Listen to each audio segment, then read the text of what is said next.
गुरु भगवान के प्रेम के अनंत अनंत शुक्राने। चलिए अब गीता शुरू करते हैं। श्रीमद् भगवद गीता 18वां अध्याय चल रहा है। श्लोक 62 में हमने पढ़ा था, भगवान ने कहा, हे भारत अर्जुन, तू सब प्रकार से उस परमेश्वर की ही शरण में जा।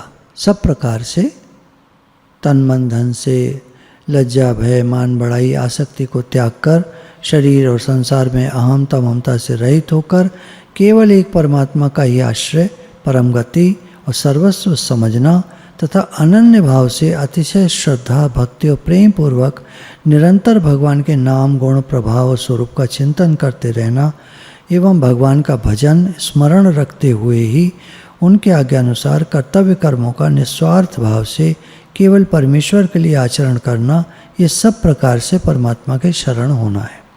तो भगवान कह रहे हैं, शरण में जा, उस परमात्मा की कृपा से ही तू परम शांति को तथा सनातन परम पद को प्राप्त होगा। ये भगवान ने 62वें श्लोक में बोला।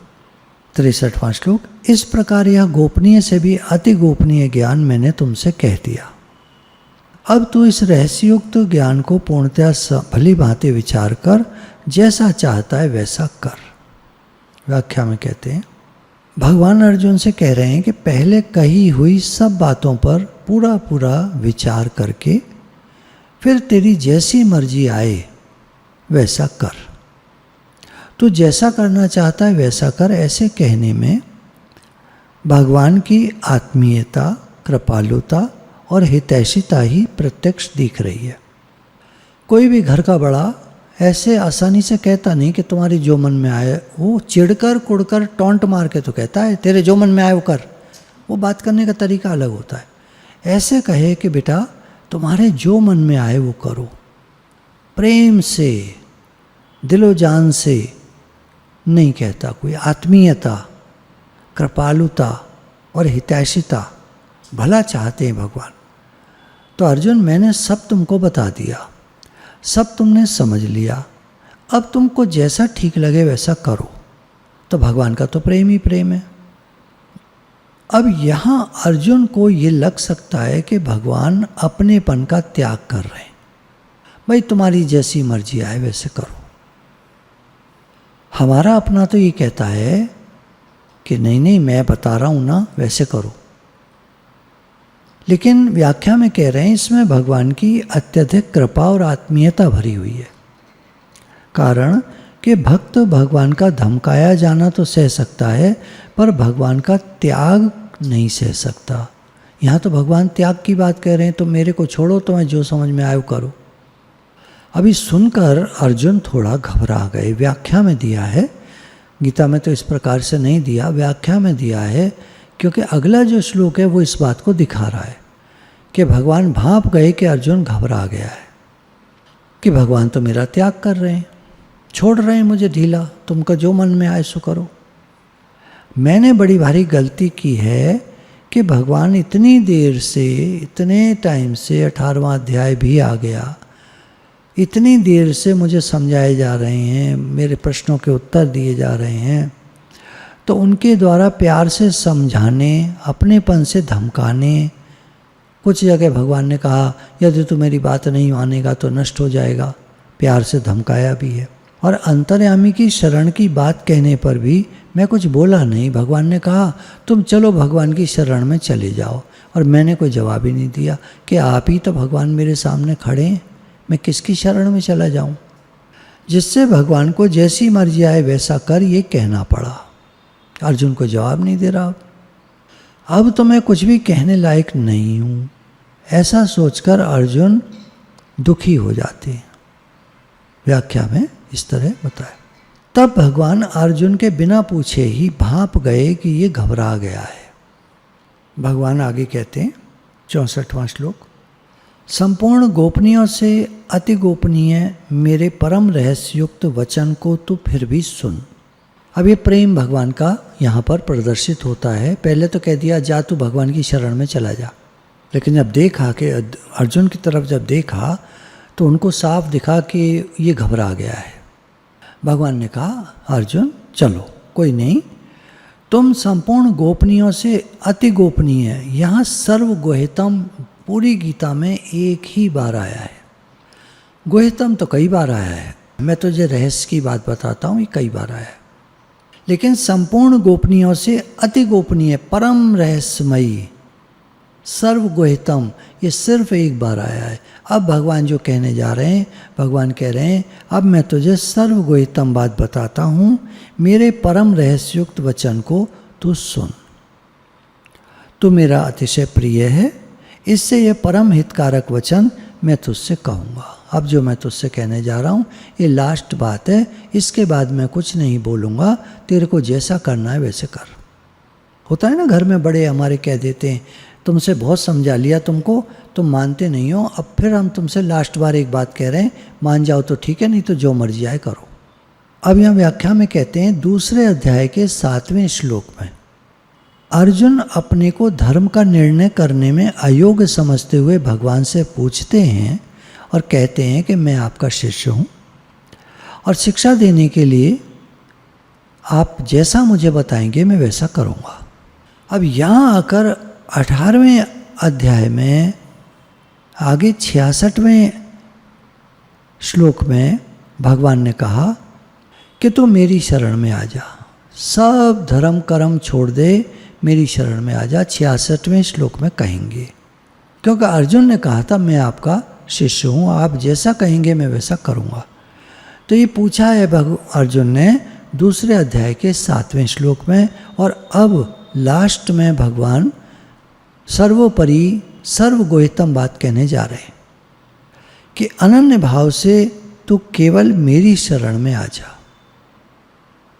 जो मैंने कहा कि भगवान की शरण में चला जा, अब मैं तुझसे कह रहा हूँ, परम रहस्युक्त वचन कह रहा हूँ, तू मेरी शरण में आ जा। क्योंकि देखिए इस समय क्या है ना, भगवान लिविंग गॉड, जीते जागते भगवान के रूप में उपस्थित हैं। ये जो चारों तरफ हमारे भगवान हैं ये चेतन तत्व है, निराकार चेतन तत्व है। ये हर समय हमारा भला करने में लगे हुए हैं, लेकिन अब बात करने वाला कोई नहीं है। समस्या ये है, हम इसलिए नहीं समझ पाते कि भगवान हर समय हमारे साथ हैं, क्योंकि वो बात नहीं कर पाते, वो निराकार रूप से हैं, सुनते सब हैं, समझते सब हैं, हमारे अंतःकरण में अंतर्यामी रूप से स्थित है, हमारे भावों को समझते हैं। तभी तो लॉ ऑफ अट्रैक्शन कहता है कि जो तुम दिल से मांगोगे भगवान से, सारी कायनात उसको पूरा करने में लग जाएगी। बस तुम मेहनत करो अपनी। अब तुम मेहनत ना करो, खाली भगवान से मांगो, तो वो तो पता नहीं पूरा हो ना हो, लेकिन मांगो और पूरी मेहनत करो जी जान से, तो सारी कायनात तुम्हारी इच्छा पूरी करने में लग जाएगी। ये क्या है?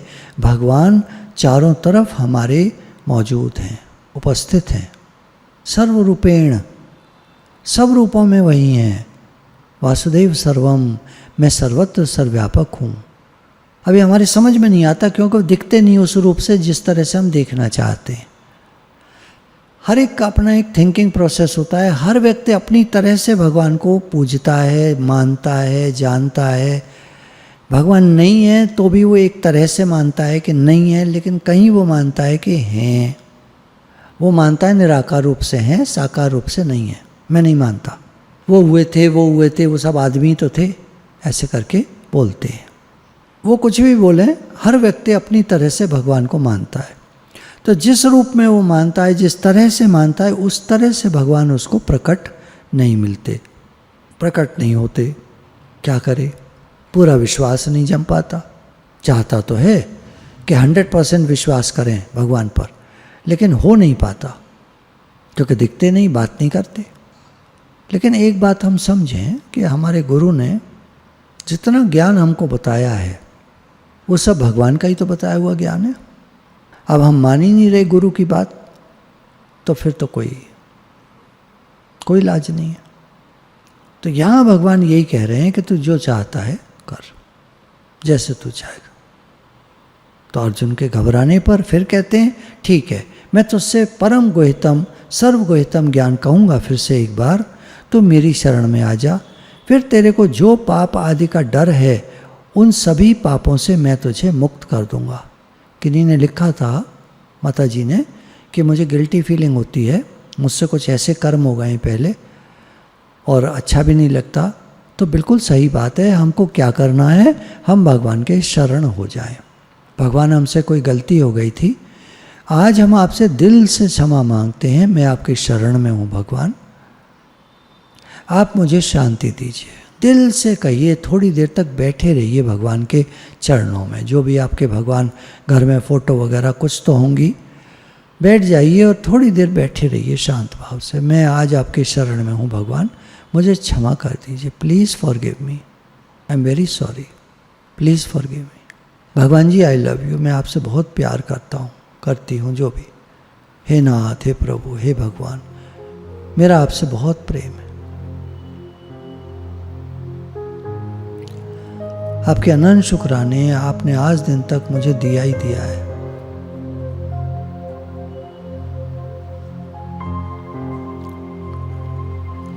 दो मिनट बैठे रहिए उनके चरणों में, अभी बैठ जाइए, अभी आप जहां हैं बिल्कुल शांत भाव से बैठ जाइए।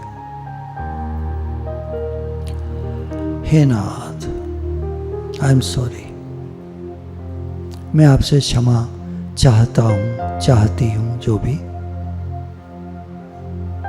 मुझसे गलती हुई कभी, प्लीज फॉरगिव मी, मुझे माफ कर दीजिए। जो भी मुझसे गलतियां हुई हैं जीवन में, जो भी मुझसे गलतियां हुई हैं जीवन में, उनके लिए आज मैं दिल से आपसे क्षमा प्रार्थी हूं, मुझे क्षमा कर दीजिए।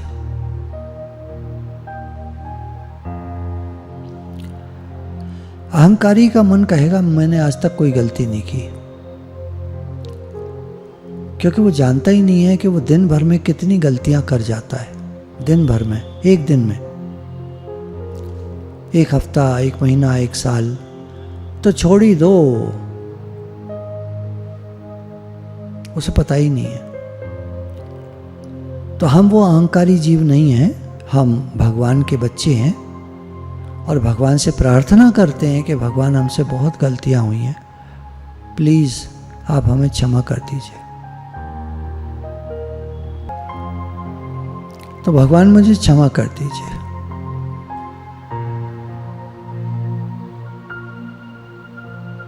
मेरा आपसे बहुत प्रेम है और आपके अनंत शुक्राने, आप हमेशा मेरी संभाल करते।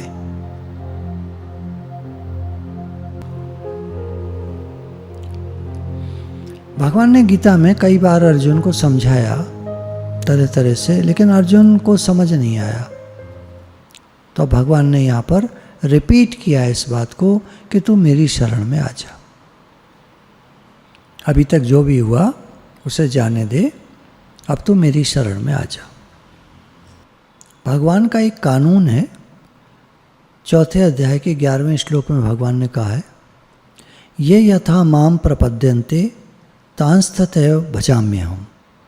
अर्थात जो भक्त जैसे मेरे शरण होते हैं, मैं भी उनको वैसे ही आश्रय देता हूँ। जो मुझे जिस प्रकार भजता है, मैं उसकी उसी प्रकार से संभाल करता हूँ। भगवान की दृष्टि में भक्त के समान और कोई श्रेष्ठ है ही नहीं। भागवत जी में भगवान उद्धव जी से कहते हैं, तुम्हारे जैसे प्रेमी भक्त मुझे जितने प्यारे हैं, उतने प्यारे न ब्रह्मा जी हैं, न शंकर जी हैं, न बलराम जी हैं, और तो क्या मेरे शरीर में निवास करने वाली लक्ष्मी जी भी और मेरी आत्मा भी उतनी प्यारी नहीं है। मतलब यहाँ तक कह दिया कि मुझे अपना आप भी उतना प्यारा नहीं है जितने मुझे भक्त प्यारे हैं। एक बात आपने देखी होगी, जब किसी पर बहुत प्रेम आता है तो हम अपना सब कुछ देने को तैयार हो जाते हैं उसको। माँ का उदाहरण देखिए, माँ का छोटा बच्चा होता है, साल का 2 साल का, कुछ ऐसी लीलाएं करता है कि माँ उस पर न्यौछावर हुई जाती है, मरी जाती है और अपना सब कुछ लुटाने को तैयार रहती है उस पर। बिल्कुल ऐसी ही स्थिति भगवान की है भक्तों के लिए। तो भगवान यहाँ पर 2 अध्याय के 7वें श्लोक में जो बात कही कि मैंने एक बात कही है कि तुम जब मेरे शरण में आ जाते हो तो फिर तुम्हें बिल्कुल भय नहीं करना चाहिए, भय का सर्वथा अभाव। कारण कि जो मेरी शरण में आकर एक बार भी सच्चे हृदय से कह देता है कि मैं आपका ही हूँ, उसको मैं संपूर्ण प्राणियों से अभय सुरक्षित कर देता हूँ। ये मेरा व्रत है। जो एक बार भगवान से कह देता है मैं आपका हूँ, भगवान कह रहे हैं मैं उसको अभय दान देता हूँ। उसको कोई डर नहीं रहता फिर किसी से भी। ऐसा नहीं कि वो गलत हरकतें करता है। डर नहीं है तो जो मर्जी करेगा, नहीं। डर नहीं है मतलब अब वो घबराता नहीं है, डरता नहीं है।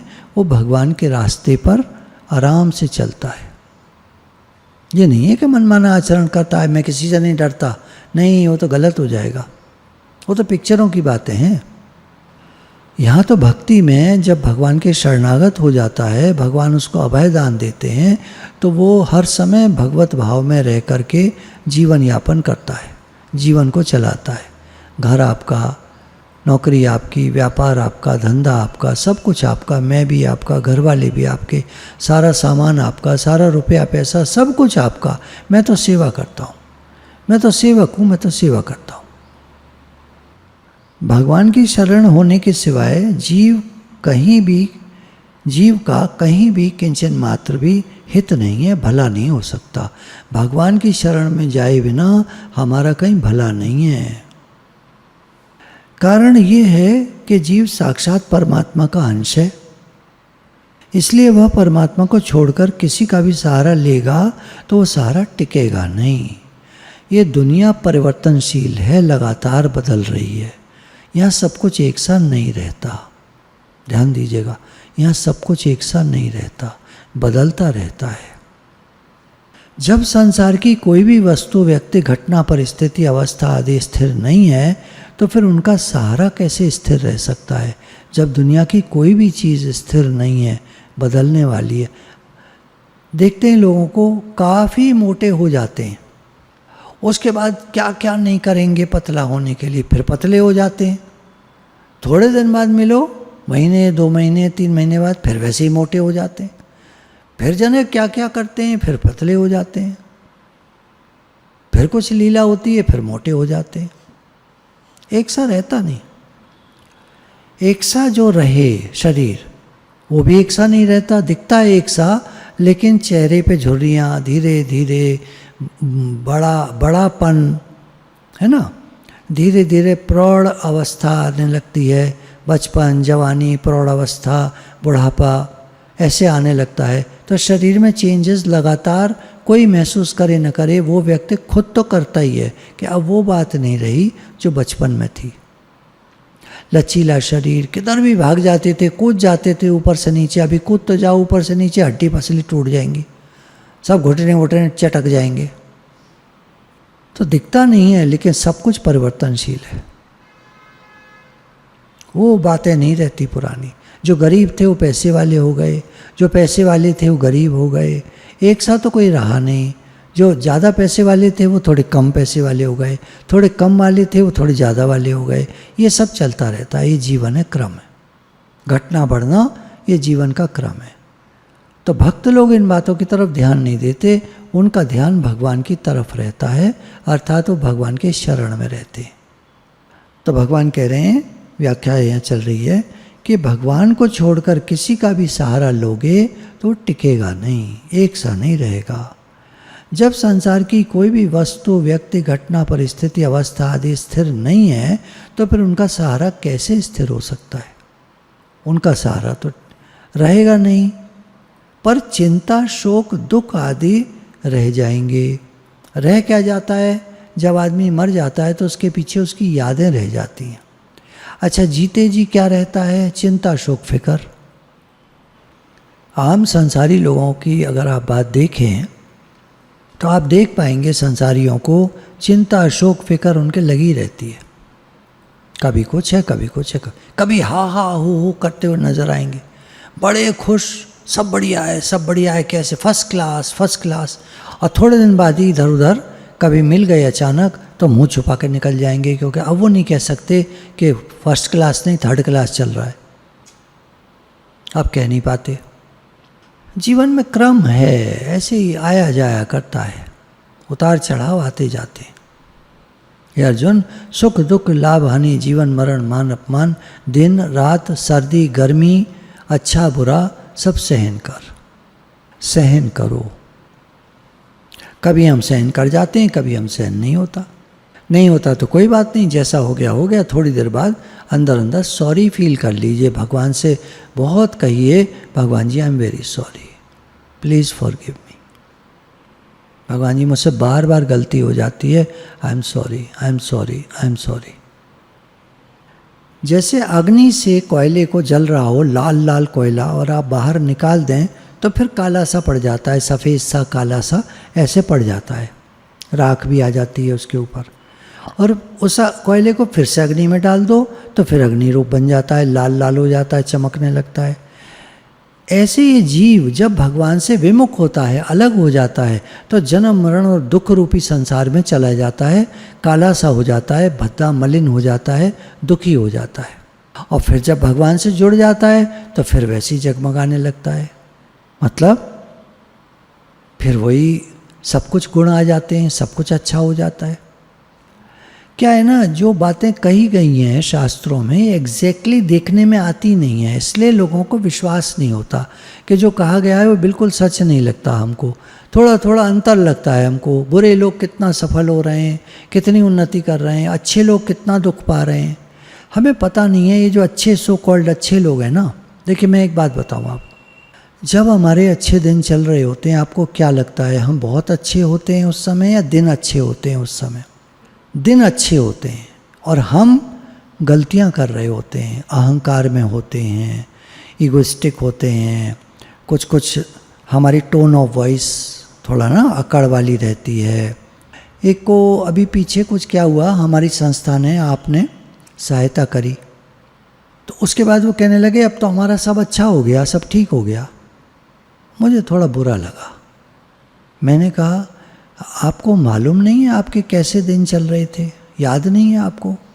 तो जो भी आपकी हेल्प हुई है संस्था से हुई है, और आप कह रहे हैं हमारे दिन अच्छे हो गए, तो आपने संस्था को अलग कर दिया। अब संस्था आपकी नहीं रही, अब संस्था के साथ नहीं रहे आप। अब हमारे मतलब वो अपनी बात कर रहे हैं, अपनी उसकी जो भी उनकी ऑर्गेनाइजेशन है, अब हमारे दिन अच्छे हो गए, तो मतलब अब आप अलग हो गए। तो मैंने कहा ठीक है, अब हम अलग हो जाते हैं आपसे। फिर नहीं मेरा ये मतलब नहीं था, वो एकदम से बोल पड़े, क्योंकि मालूम है कि अभी दिन अच्छे नहीं हो गए, दिन तो बदलते रहते हैं। आदमी को कभी भी अहंकार नहीं करना चाहिए, थोड़ा ना एग्रेसिव नहीं होना चाहिए। तो अच्छे समय में आदमी क्या करता है, बदकर्म बना लेता है, और फिर उसका खराब समय आ जाता है। उस खराब समय में वो कोशिश करता है मैं कुछ अच्छा बनूं, भगवान से माफ़ी मांगूं, बहुत गलतियां हुई मुझसे, बहुत सॉरी फील करता है, रोता गिड़गिड़ाता है भगवान के आगे। तो फिर उसके अच्छे दिन आते हैं, लेकिन फिर वही गलती करता है। बिना ज्ञान के क्या है ना, समझ तो होती नहीं है। जिनके दिन अगर आपको लगता है सत्संग में आने के बाद अच्छे चल भी रहे हैं, तो कारण क्या है, उन्होंने अपने को संभाल लिया है। वो अच्छे दिनों में बुरे काम गलत काम नहीं करते, किसी को दुख नहीं देते, कोई ऐसा कर्म नहीं करते जो किसी को दुख दे, किसी की बुराई नहीं करते। हमारे तो अच्छे दिन चल रहे हैं, हम लाट साहब बन गए, वो बुराइयाँ करने लगे दूसरों की, दूसरों में कमियाँ निकालने लगे, आक्षेप डालने लगे, दूसरों पर आक्षेप करने लगे, दूसरों की गलतियां निकालने लगे, दूसरों की खराबियां बताने लगे। कर्म बन जाते ना, फिर वो भोगने पड़ते हैं। फिर डाउन का समय आता है, खराब समय आता है, कर्म तो हमारे ही हैं। तो अगर हमारे अच्छे दिन चल रहे हैं, ध्यान दीजिएगा, मैं आपसे रिक्वेस्ट करता हूँ, मैं प्रार्थना करता हूँ आपसे, अगर आपके अच्छे दिन चल रहे हैं तो आप अच्छे काम करो, तो वो आपके अच्छे दिन बने रहेंगे। ये हमारे गुरु का जो कहना है मैं आपको बता रहा हूँ, और आप आगे भी लोगों को बताना कि अगर आपके अच्छे दिन चल रहे हैं, किसी के भी अच्छे दिन चल रहे हो, तो कहना आप अच्छे काम करते रहो तो ये अच्छे दिन बने रहेंगे। और अगर आप बुरे काम कर जाओगे, आप ईगो करोगे, अहंकार करोगे, आप एग्रेसिवनेस दिखाओगे, आप बढ़ बढ़ के बोलोगे, दूसरों में कमियां निकालोगे, दूसरों की गलतियां बताओगे, तो आपके बुरे दिन फिर आगे आएंगे। फिर आप कहोगे मैंने ऐसा क्या करा था। बहुत ध्यान देने की बात है। तो जब जीव भगवान के सम्मुख हो जाता है, अर्थात अनन्य भाव से भगवान की शरण में हो जाता है, तो वो भगवान का बच्चा जैसे हो जाता है, चमक उठता है, जैसे अग्नि का कोयला वापस अग्नि में डाल दिया जाए तो चमकने लगता है। तो ये जीव, ये जो भी सो कॉल्ड जीव था, अब ये भगवान का अपना बन गया, भगवान का बेटा बन गया और इस संसार मात्र का कल्याण करने वाला हो जाता है। क्या बात है। तो यहाँ पर श्लोक 63 पूरा होता है। गुरु भगवान के प्रेम के अनंत अनंत शुक्राने। जो बात आपको अच्छी लगी हो वो सारी मेरे गुरु की बताई हुई है, और जो मेरी बात आपको अच्छी न लगी हो मैं आपसे क्षमा चाहता हूँ, मेरी गलती है। गुरु भगवान के प्रेम के अनंत शुक्राने।